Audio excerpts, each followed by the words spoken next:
Well, You want me? hey, church, I have the privilege of being right here with Betty Sullins. And Betty has been a part of Trinity Baptist Church and Santa Barbara Community Church for years. And next week is relocating to Florida. And she was kind enough to give us some time as she's preparing to move to share a little bit about her life. Betty, thanks for doing this. Thanks for being with us. Well, thank you very much for the introduction. I started the program back in 1991. Yeah. And it took a long time. It took 10 years to try and get maybe 5, 6 people out. But once we started in advertising in a magazine, we got more coverage. It wasn't expensive then, but right now it's too expensive to advertise in any magazine. Mm-hmm. But then it was just great. They had so many community magazines. Every city you went to, they had their own magazine.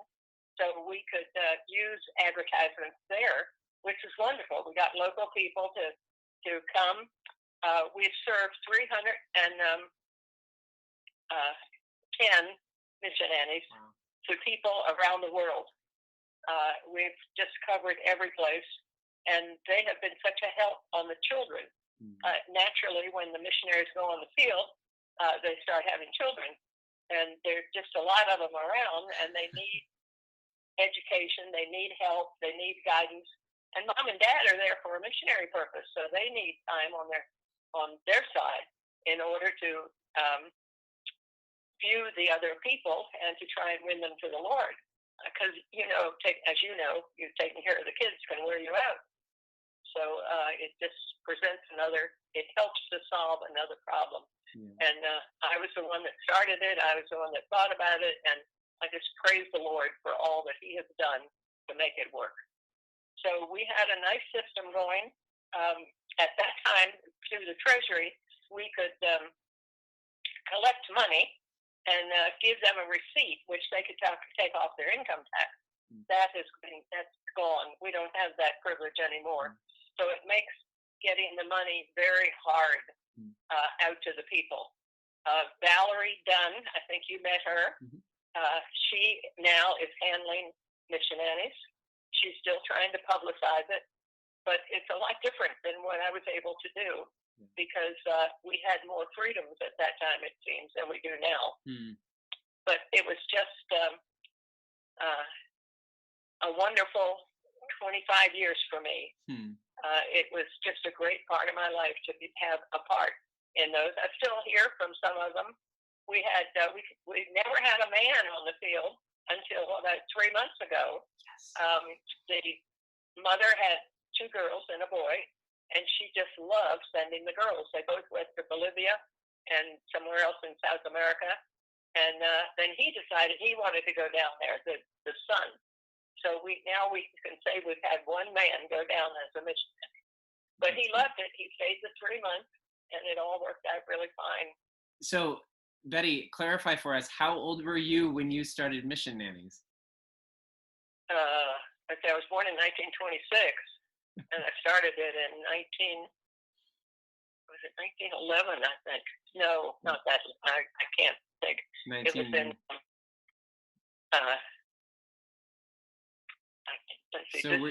So you must have been about 65. You must have been about 65 years old? No, I'm not 5 years old. What did you ask me? You must have been about 65 years old when you started it. Yes, I think you're right. Okay, yes, that's the age that most people try to retire in America, and you're starting missions organizations.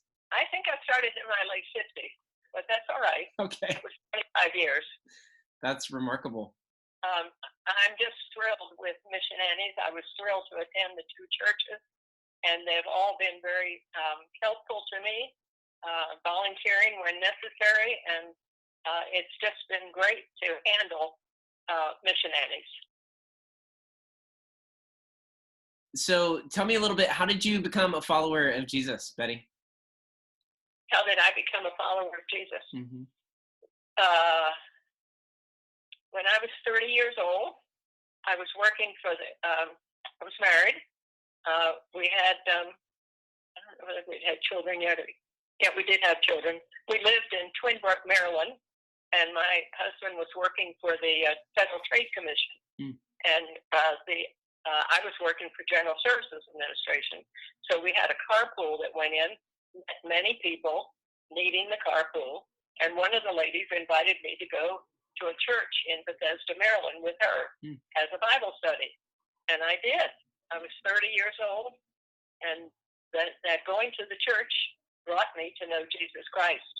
So I have known him since I was 30 years old. Wow. And it's just changed my life beautifully because I had 6 children, and my husband went to Dallas Theological Seminary. He went.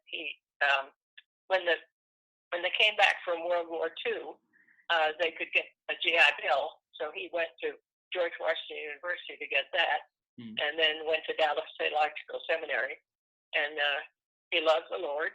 And I didn't attend. My husband attended the college. I worked for the IRS. Okay. I was coming down the steps one time from the IRS at mealtime. You know, they ring bells so you can go, and I was going down the steps, and I fell. And this lady says, "Don't move. I got to get the form." Oh, that's great. Oh, yeah. So life has been a great deal. Once I came to know the Lord, my life was completely changed. Yeah. So tell me then a little bit about how long have you been a part of Trinity Baptist Church? What brought you to Santa Barbara Trinity Baptist that then merged with Santa Barbara Community? My son had Dave's Carpet Stores here in Santa Barbara, and I used to come out and help him a lot with the office. And then one time he called me, and he said, "But I don't have room to house you." And I said, "Well, I can't come." And I hung up the phone. And I corresponded. Irene Keegan used to be a part of the church, and I had gotten to know her just a few times that I'd come up. And I wrote to her and told her that my son would like to have me come, but I don't have a place to stay. And she wrote back that Elaine Finley had 3 bedrooms, and she'd give 1 bedroom to me. So I did. I came back for the 3 months and went to the church every Sunday in David's truck that said Dave's Carpet. I told him I was using it for advertising purposes. It was good. Irene came over and helped me unpack my 54 boxes that I shipped out. I shipped my car out, and I moved in on November 1st of, I can't remember the year, but, it was 2001. Okay.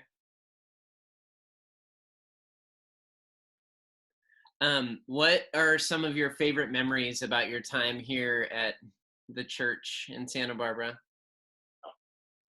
I just love the church. I love the people. It was wonderful. When I first started, they were having the little cart out with food after this meeting, and you could just stop and have some food, refreshment, and that would cause you to stop, and other people were able to talk to you about the Lord, and it was just a very nice thing to do. I did that to learn about other people, to meet new people, and about missionaries. Okay. Oh, one of my favorite memories is doing the dinner for the Royal Family Kids Club. I did that for 7 years. My son lived in a house that was large enough to, had a ballroom and large enough for more than 50 people to sit in and eat. So I would ride down in the morning. I would collect, what's the name of the pot that you plug in? The crock pot. The crock pot. Yeah, I would borrow about 7 or 10 of those and throw the chicken in or whatever I was going to cook. So it could cook all day long, and then we'd come back. And I had one lady, Betty Larson, that she loved to cut fruit, and she, I could just put the fruit right on the table. No one had to. And when I came back, it was all in 50 cups. Oh, that's great. Wonderful. It was very nice, and then we enjoyed hearing the uh, the language, that hearing about their adventures with the children, and what they were able to do, and sometimes what they couldn't be able to do, that they don't always publicize, but having the meal, and it was a 10-foot fireplace. We could put the fire in there, and then everybody was comfortable, and I really enjoyed those 7 years. Yeah, Betty, I just want to say you have been a real gift to our church. You have served our church really well. You have helped us remember to pray for missionaries. You have a missionary prayer group that meets at your house every Thursday, even later today. That's going to happen. And you continue to lift those needs up. You've served in the library at our church and helped get good literature to families. You have been a prayer warrior. You have been an encourager. You have been a force. And I just want to say we're going to miss you around here, and praying for God's blessings on your new life in Florida, and think he's got a lot in store for you. Who knows, maybe you'll start another missions organization once you get to Florida.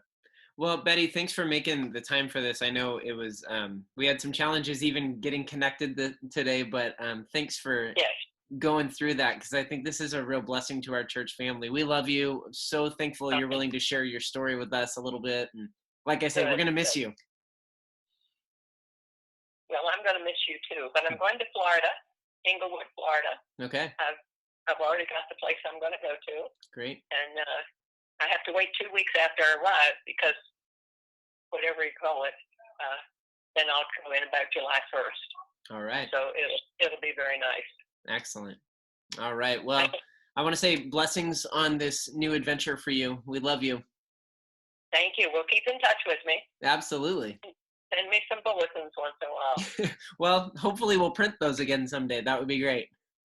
Okay. Thank you very much, Benji. Yeah, thank you, Betty.